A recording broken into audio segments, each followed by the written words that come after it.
Hi and welcome back to the Heads Up show. Unfortunately the money shot is tied up today, and my stand-in, my brother, is also working, so I'm it for the day. So just pausing from doing the form for tomorrow, and I thought I'd look at a couple of races. But before I do that, I know probably the best punt of the weekend last weekend was the money shots tip for Taranaki to get rolled, and by quite a few, well, by 4.5 to start with, and actually got out to 17.5 points before the start of the game, and they lost quite convincingly in the end. So thank you, money shot, for that. I know a few of you made a fair bit off that bet, so good on you, and finishing in multis as well. This week I also mentioned how I'm going to update the Stronger Confidence races a couple of minutes before the race, and just gives you much more an advantage when you can see how the track is playing, for example at Tara on Wednesday, and you can see the horse before the race and see market movements. Now, three strong factors that influence how you're going to bet, and when you're betting in the morning you can still bet with some confidence, but with those three factors they can either sway you to put more on, keep the same bet, or not have a bet at all. So we made a nice little profit on Wednesday at Te Arawa and in Sydney, so hopefully we can keep that form going over the weekend as well. I'll come back in a second. I'll preview a couple of races over the weekend. Right, back with a preview of a couple of races over the weekend, and the Swanee Stakes at Rotorua is looking like an interesting race. Tricky race though. We've got a few fresh uprunners like Spurge, Natuzi, Untamed Diamond coming back from Australia, and Volks Lightning, an improved horse. So it's a tricky race, but the way Splurge ran his trial recently, he was held up and ran on full of running. He does look the one at 340, probably pay at least that on the day, so probably a good race to watch, but I think Splurge has got to be the one. Scapolo won this race last year and has got to be a definite chance as well. Maybe for the odds, it's 24 and 550 on final field odds. I think it might pay more on the day, is number 7 El Cavolo. Ran a terrific race last start, been freshened up, drawn nicely. Type of horse that could sneak into a place in this kind of field. So maybe El Cavolo at least 550 for a place could be the way to go there. Right, off down to Ashburton and Prom Queen. I'll just bring up the field here. Here we are. Prom Queen. Interesting thing here is she's up to 1400 metres for the first time. But the key thing is, we know how much early speed she's got, and nothing else can match her for that early speed.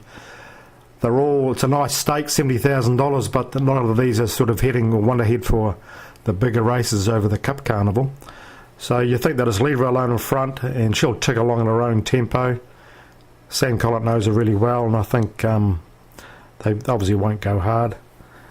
And she'll just kick on the turn, and the way she won last time, sectionals and race time, were better than the open class horses, so she has to be hard to beat. Crikey, $1.60 I suppose is pretty short, but she does look a winner, and probably a good anchor for your multis. So yeah, and the Caulfield Cup, obviously, Johannes Vermeer is a horse that I like quite a bit, and he's been well backed. Great sectionals last Saturday, and I think he's primed to win this race. Drawn nicely, get a nice run, and I think he'll get out and just barrel past these in the last 100 metres. Very hard to beat, I thought, in the Caulfield Cup. Okay, back with more in a moment. Okay, back with part 3. Now the money shot is going to let me know about his best sports bet for the weekend later on today, and I'll post that for subscribers, so look out for that on the website. And I'm picking he'll probably go for the Naki, Taranaki to beat Tasman, maybe with a point start, but we'll have to wait and see about that. And that's played tomorrow night, 7:35pm. Should be a good game too against Taranaki, against Tasman. So looking forward to that. And quick bet for last week is guaranteed pick sixes, I've prattled on about this before, but I just can't see the point in not having terminating pick sixes. We constantly get these 25k and 50k guaranteed pull. I've got no interest in those, and I've had even a 25k terminating pot at the trots or gallops. You can at least do the form for it and spend a few dollars, and people are happy to spend $20 and with the chance of winning 25k rather than 2.5k with a remote chance. So, and if people miss out in the first or second lead, they either go out the quaddie or they've done the form, so they may have a few more bets. So it does encourage more turnover. So I just love to know the reason why they don't. I really would. Anyway, okay, question for the week. What was the horse, this is for the $20 multi question, what was the horse that led in the Livermore last year and finished 7th and could be a sneaky place chance for this Sunday's race, doing the same thing, leading?